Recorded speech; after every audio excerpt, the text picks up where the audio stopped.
Vous êtes sur New World Info et c'est l'heure de décryptage. Nous recevons Mamadou Diouf. Avec lui, nous allons parler du Sénégal. L'État injecte 10 milliards pour financer la confection de tenues scolaires. Mamadou Diouf, bonjour. Bonjour Michel. Vous allez bien? Très bien. Ça, c'est important. Au Sénégal, l'État a prévu un budget de 10 milliards de francs CFA pour financer la confection de tenues scolaires pour la prochaine rentrée 2021-2022 dans le préscolaire et le primaire. Une mesure annoncée par le président sénégalais Macky Sall en conseil présidentiel sur l'emploi et l'insertion sociale des jeunes au mois d'avril dernier. La mesure est en train d'être mise en œuvre malgré les critiques des syndicats et de la société civile. Oui, critiques, peut-être qu'on comprend, peut-être parce que la somme est aussi exorbitante. Mamadou Diouf. Oui, en fait, la critique, c'est surtout au niveau du budget, de la façon dont le budget va être géré, puisque, en fait, c'est un budget de 30 milliards. C'est cette première année, il y a 10 milliards. Les autres 20 milliards vont suivre les années suivantes. Le problème se pose parce que le port de tenue a existé au Sénégal il y a fort longtemps. Moi qui vous parle, j'ai fait mon primaire, mon secondaire, j'ai fait l'université, j'ai fait un institut supérieur de journalisme. Je n'ai jamais porté de tenue dans ma vie. En tout cas, dans ma vie scolaire, je n'ai jamais porté de tenue scolaire de quelque sorte que ce soit. Au Sénégal? Oui. Depuis un moment, un certain nombre d'établissements, dans le public comme dans le privé, avaient commencé à faire revenir la tenue scolaire. Mais la façon dont ça se fait présentement, chacun a sa tenue, c'est un peu le désordre, si on peut l'appeler ainsi. Et lors de ce conseil présidentiel, le président avait voulu trouver une solution à ce problème de désordre dans les tenues. Il voulait en profiter également pour donner du travail à l'artisanat, parce que le Sénégal est rempli de tailleurs. Ouais. Donc c'est un métier où ils ont voulu redynamiser le secteur qui a été en plus affecté par Covid. Mais malheureusement, il n'y a pas eu, si on peut l'appeler ainsi, la concertation qu'il fallait avec tous les acteurs. C'est pourquoi les syndicalistes se plaignent en particulier. D'autres organisations, parce qu'à côté des syndicalistes au Sénégal, vous avez des organisations comme le COSIDEP qui travaillent pour l'école, qui évitent les grèves, qui servent d'intermédiaire entre l'école, entre les enseignants et le gouvernement quand il y a une annonce de mot d'ordre de grève pour éviter la grève, qui travaillent également sur les questions pédagogiques, etc., l'évaluation des élèves, des enseignants. Toutes ces organisations disent, mais attendez, il y a des problèmes dans l'école du Sénégal. Est-ce que la tenue scolaire est le problème prioritaire? Les syndicats disent non. En disant des choses très claires, il y a encore des abris provisoires au Sénégal, bien qu'un effort énorme a été fait. Il y a des écoles qui n'ont pas de clôture, il y a des écoles où il n'y a pas de l'eau, il n'y a pas assez d'enseignants, il n'y a pas assez d'écoles. Donc eux, ils ont dit, si l'objectif c'est de créer des emplois, mais pas de souci. L'école n'a qu'à construire 6000 classes. Ça crée de l'emploi puisque ça embauche des enseignants. Ça crée de l'emploi puisque les maçons et les manœuvres vont venir travailler. Ça crée de l'emploi parce que les menuisiers vont fabriquer des tables bancs. Donc, en répondant aux côtés de cette question de l'artisanat, il faut trouver des emplois. Mais pour eux, le fondamental, c'est que la priorité pour l'école sénégalaise aujourd'hui, ce n'est pas la tenue scolaire. Donc, une telle somme, il fallait plutôt la mettre dans ce qui est prioritaire, mais pas dans quelque chose qui n'est pas propre à l'école, puisqu'on parle plutôt de relance de l'artisanat. On parle également du choix des couleurs. Ce choix va se baser sur quoi concrètement? Ça va être compliqué parce que vous avez des écoles qui ont déjà leur couleur actuellement. C'est pourquoi je disais, aujourd'hui, chacun a sa tenue. Ça pose déjà un problème. Si l'on s'en tient à la note du ministre, il voudrait qu'au niveau de chaque inspection, qu'il y ait au maximum 2 couleurs. Pas plus. Et c'est cette note qui a ramené encore le débat parce qu'il demande aux gens de réagir avant d'ici quelques jours pour qu'on sache clairement ce qui va être fait.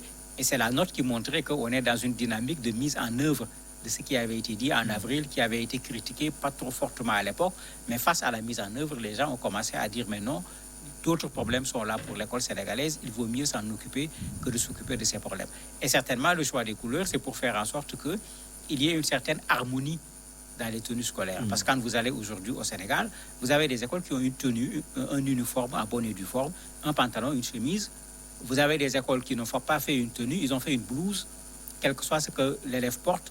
l'élève dépose cette blouse sans manche sur ses habits. Bon, chacun y va à sa façon, chacun y va avec sa couleur et son fanion. Finalement, effectivement, on n'a pas l'impression que tout ce groupe appartient à cet espace scolaire qui, comme on le dit, doit être le plus petit dénominateur commun au niveau d'un pays. On doit voir quelqu'un et savoir que celui-là, tout simplement, c'est un élève à partir de la tenue que l'enfant porte. On remarque aussi que l'opposition et la société civile sont souvent aux aguets. Et on remarque également qu'elles sont là pour vérifier la gouvernance du président Macky Sall. Vous pensez qu'elles vont encore entrer dans la danse? Mais bien sûr, au Sénégal, avant de te prononcer, de proposer une chose, il faut prendre le temps de réfléchir. Parce que dès que vous avez fini, certains prennent la loupe, d'autres prennent le microscope et immédiatement, pratiquement après, vous avez des gens qui réagissent, que ce soit une proposition du président de la République, de l'opposition, de qui que ce soit. Vous avez cette critique positive, puisque moi c'est comme ça que je l'appelle au Sénégal, qui fait que quand vous mettez quelque chose sur le marché, soyez sûr que vous aurez la réplique, quel que soit ce que vous allez mettre sur le marché. Et effectivement, ici, bon, les partis politiques, comme d'habitude, ce qui les arrange, c'est qu'on mette un peu à mal le pouvoir. Quand les syndicats ont contesté, bon, les partis ne sont pas allés rentrer dans le jeu des couleurs, mais ils sont allés plutôt dans le sens de dire, voilà, l'État est en train de gouverner tout seul, les enseignants font partie des acteurs de l'éducation, on aurait dû les concerter avant de prendre une telle mesure, alors que la mesure a été prise dans un conseil interministériel où on parlait plutôt d'emploi. On ne parlait pas d'école.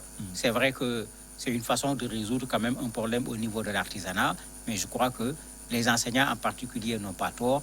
La priorité pour l'école sénégalaise, ce n'est pas l'uniforme. Maintenant, si l'État peut régler la question de l'uniforme et régler les autres problèmes, tant mieux.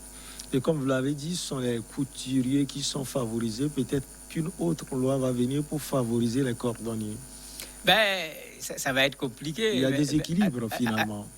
En tout cas, les autres corps de métier, pas seulement les autres corps de métier, même les lutteurs sénégalais se sont plaints en disant qu'eux aussi, ils sont affectés par Covid, puisqu'au départ, il y avait un fonds Covid qui était là, quand même assez consistant, de 1000 milliards de francs CFA. Mais la difficulté, c'est que quand on a commencé à prendre en charge la maladie et à vouloir donner à chaque corps de métier, mais finalement, 1000 milliards s'est révélé être insignifiant par rapport au nombre de personnes qui étaient concernées. Et un peu, c'est cette politique qui se continue indirectement. Il faut le dire. On veut régler un problème au niveau de l'artisanat. On le passe par la tenue scolaire. Ça permet après l'État, parce que l'État va s'arrêter. Les parents vont prendre la relève. C'est vrai que chaque année, avec les centaines de milliers d'élèves qui partent à l'école, ça fait un véritable marché, effectivement, pour les couturiers. Et pourquoi pas, effectivement, les cordonniers également, puisqu'au Sénégal, vous avez des cordonniers très spécialisés sur les questions des chaussures, qui exportent même des chaussures au niveau de la sous-région. Ils pourraient également aller voir le président de la République pour lui dire que bon, nous aussi, on a des problèmes de marché et comme il y a des milliers d'élèves, des centaines de milliers, ouvrez-nous une fenêtre là-bas pour qu'on puisse écouler nos marchandises chaque année. Mais il ne faut pas oublier que c'est des métiers quand même qui sont dans la fonction libérale. Ce n'est pas à l'État de leur trouver un marché en bonne et due forme. Il ne faut pas exagérer également dans cette demande par rapport à l'État. Mais Mamadou, quand on voit l'urgence actuellement, la crise sanitaire, les problèmes financiers, tout ce que le Sénégal est en train de vivre, on peut, comme du beurre, accuser le président. Le budget est, on ne peut plus considérable.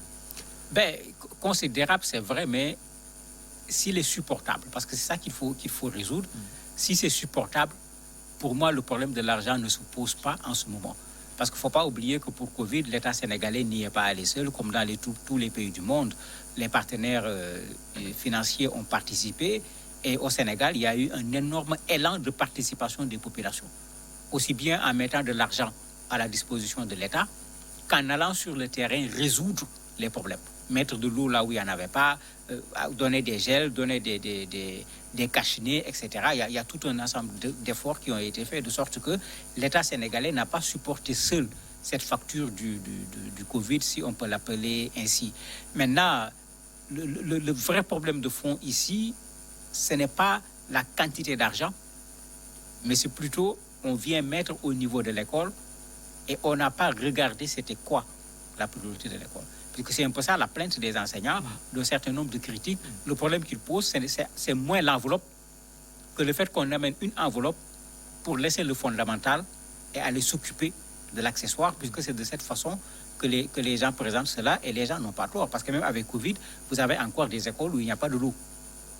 Il n'y a pas de l'eau courante, donc il y a encore un problème à résoudre. Vous avez des écoles où il n'y a pas de clôture. Vous avez, ce que j'ai dit tout à l'heure, des écoles qui sont encore sous forme d'abri provisoire, malgré quand même des efforts importants que tout le monde reconnaît, qui ont été faits par l'État sénégalais, surtout avec le président Macky Sall, pour réduire ces abris provisoires au niveau du Sénégal. Vous avez l'éternel problème des séries scientifiques avec le matériel, les laboratoires, etc. Mais effectivement, quand on pose tous ces problèmes, vous parlez de tenue scolaire, bon, vous mettez 30 milliards dedans, alors que ce n'est pas à l'État d'habiller les élèves. Parce qu'il y a cette chose-là aussi qu'il faut clarifier. Ce n'est pas à l'État d'habiller les élèves, c'est aux parents d'acheter en principe la tenue de leur enfant. Mais c'est à l'État de s'occuper des écoles, surtout dans le public, de mettre le matériel qu'il faut, de mettre les conditions qu'il faut pour que l'enseignement soit un enseignant de qualité. Ben, vous voyez la différence, votre devoir est là, vous ne le faites pas, vous avez autre chose qui n'est pas une obligation, vous y mettez 30 milliards. En fait, le problème se pose surtout sous cet angle, pas sous l'angle seulement des 30 milliards. Le Sénégal doit bien pouvoir mobiliser 30 milliards pour l'école sans que ça ne pose véritablement un problème. Vous ne craignez pas des détournements de fonds? Ben, moi, je ne sais pas, mais en tout cas, l'association, l'Union nationale des parents d'élèves du Sénégal, puisque c'est comme ça que ça s'appelle, a déjà tiré la sonnette d'alarme en disant, attention, il faut qu'on mette un comité de gestion de ces fonds pour effectivement faire en sorte qu'il n'y ait pas de détournement de ces fonds. Donc c'est pourquoi je vous dis au Sénégal, dès que vous faites une proposition, les gens réagissent. Eux, ils ne sont pas allés dans le débat, est-ce qu'on va le faire, on ne va pas le faire.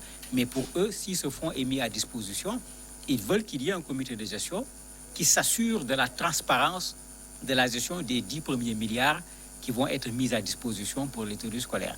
Donc ça veut dire qu'il y a déjà des gens qui s'interrogent sur comment ces fonds vont être gérés. Vous pensez que le président Macky Sall va tenir, nonobstant les critiques? Ben, il va tenir parce que ce n'est pas un président qu'on bouscule facilement. Ça, pour ceux qui le connaissent depuis l'université, ce n'est pas quelqu'un qu'on bouscule facilement. Quand il décide, il aime assumer ce qu'il a décidé. Très certainement, il va apporter plutôt une réponse à ces priorités qui ont été posées par les enseignants, les syndicats en particulier, parce que c'est une réalité. Il va devoir trouver quelque part des moyens pour mettre quelque chose dans ses obligations, parce que ça, c'est le pouvoir régalien de l'État, c'était à lui de le faire, et continuer cette démarche qui est en train d'être appréciée par un certain nombre de parents d'élèves, non pas parce que l'État finance, mais parce que malheureusement, nos élèves deviennent maintenant des stars. Quand vous voyez comment les élèves s'habillent, quand vous voyez toute la fantaisie que les élèves mettent dans leurs habits, certains, ils trouvent une solution pour que l'école redevienne une école, au lieu d'être un lieu où on fait des concours. Ceux qui ont les moyens, leurs enfants viennent avec des chaussures de 150 000 francs, devant d'autres comme moi qui n'ont pas les moyens, qui viennent avec des chaussures de 7 000 francs. Ce n'est pas une bonne façon pour l'école de créer cette cohésion, parce que c'est également le rôle de l'école de créer cette cohésion au niveau de la société sénégalaise. Merci infini à vous, Mamadou Diouf. On va marquer une petite pause et on revient avec l'honorable Djeri Tama, qui est le président du NETS.